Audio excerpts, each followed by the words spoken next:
Welcome to our weekly program, The Inside Story of Chabad in America through the Mindel Archives.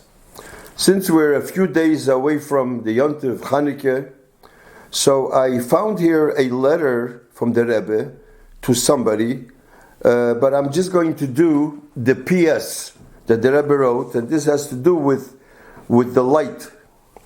So I'm going to do this PS now. I'm going to read it very short.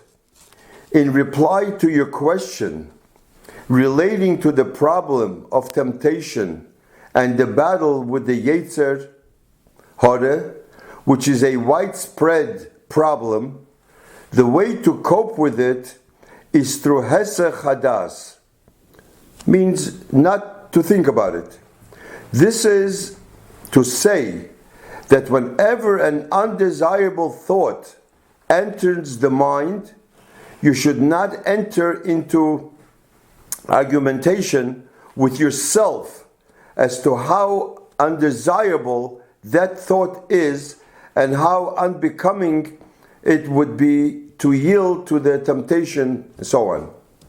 On the contrary, the Rebbe says, you should try to dismiss the whole thought from your mind, but inasmuch as it is possible to disengage the thought only by engaging in some other thought.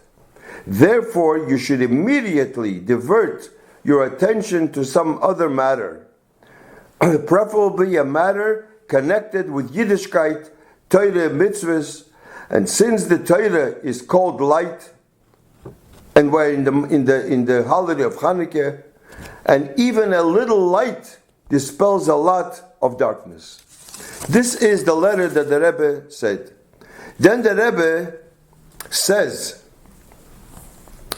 look what Chanukah candles are telling you.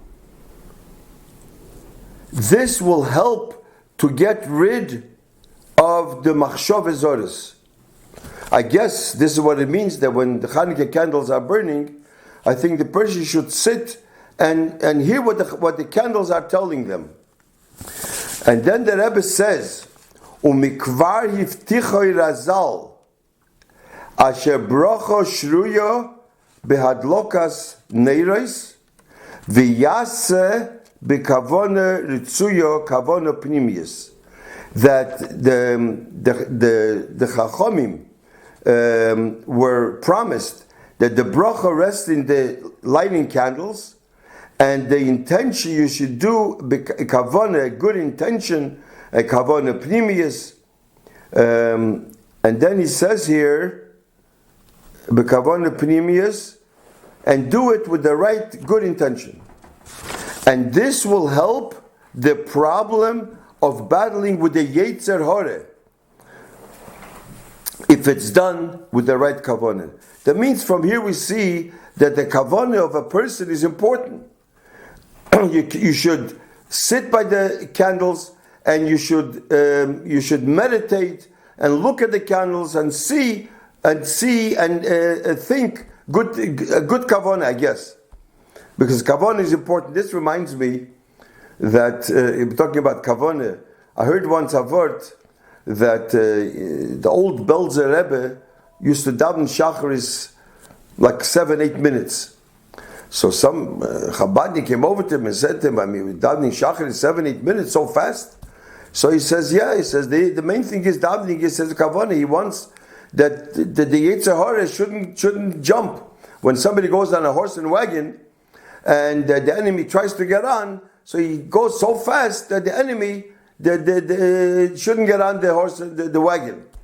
So the Chabadnik told him, that's very nice, but what happens if the enemy is already on the wagon? What do you do then? Then you need a lot of his hisbonenus, you need a lot of kavanah to get rid of it. So it depends what the kavanah is. The Rebbe writes, Yazav, he writes to this person, but this he writes in the beginning of the letter, but the same letter. Yazav hanhagosai di adato ulegamrei. You should leave your hanhaga till now and completely, and he underlined the word ulegamrei. I guess his machshov zoris. The mechapes hanoshim balimorish chayre. He searches for people that are negative people that are morish chayre, depressed. To speak and to get their advice.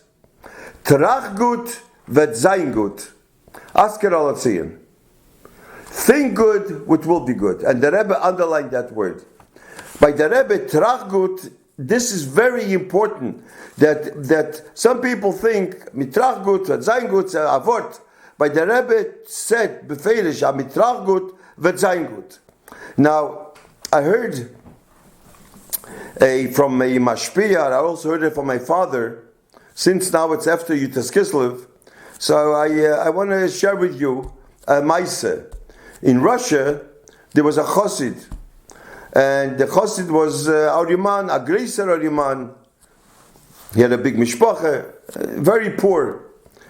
So after Simchas Torah, he told his wife that now it's after Simchas Torah, it's another 2 months almost to Yutas Kislev. You have to put away every day a few kopkes, a few pennies for the Suda of Yutas Kislev. Because Yutas Kislev, everybody knows that you make a big Suda, Mies Shvarza Kasha, and you should prepare and I'll invite people. So put away, kam was the haben Geld, but you put away a little bit. Okay. Bekitzer, it came to Erev Yutas Kislev. Before Yutas Kislev, the wife went shopping. She collected some money, and she bought food and she cooked food, and she made a whole table suda shleime b'shaite, a big table with fish and meat and all the gute Sachen. And the husband invited people to come. The husband comes home from shul at night, and he sees a table, Baruch Hashem, and he's happy. Nobody is there. Nobody came. He sits down, b'simcha, and he starts talking. He starts saying Dvar Torah, Yutas Kislev, starts saying about the Alter Rebbe, and then he puts on l'chaim, and then he starts saying l'chaim, l'chaim, l'chaim. He says to l'chaim, l'chaim, l'chaim, l'chaim. The wife is standing there, and the wife doesn't know. The wife says to him, "Who are you talking to? Who are you saying l'chaim? There's nobody here."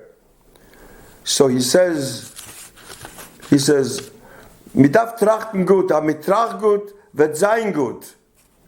He says, "Today's Yutas Kislev, so nobody is here. So what? But at Yutas Kislev, darf man verbringen, and you have to midaf reden wegen Yutas Kislev, aber midaf trachten gut." What happened after that? When after a few minutes, half an hour, people started to show up to verbringen. He says, "Das heißt mitrach gut, vet sein gut." So this is something, the kavanah is very, very important. I think this is what the Rebbe is saying, the kavanah is the iker. I heard once a meiser, that there was a meiser with an esrig, that in a shtetl, there was, didn't have the gvir, the rich person there had the best esrig, a mahudidik esrig, and everybody wanted to bench that esrig. So in the morning, Sukkot in the morning, he came to bench esrig. The Rav came knocking at the door 5 in the morning, and the gvir said, "Who is knocking?" He opened the door. You see, the Rav is here. He says, "I want to bench a mehudedik esrig. I want to be the first one to bench." And Gvir was very, very impressed that he is going to bench an esrig, and that he came fartog in the morning. And he told everybody that the Rav did it. Then there was another Rav. It was a Litvischer Rav also. So he heard that they make a big fuss of this. So next day, he went to bench esrig, also fartog, because they made a big fuss. And he came second day to bench esrig, and the Gvir didn't make a big fuss of it. So he says to Gvir, "How come yesterday you made a big fuss and here you didn't make a big fuss?" He says, "Because what's your kavanah?" His kavanah was to bench right away in a mehudadik esrig. Your kavanah was different. Your kavanah is to make a big fuss.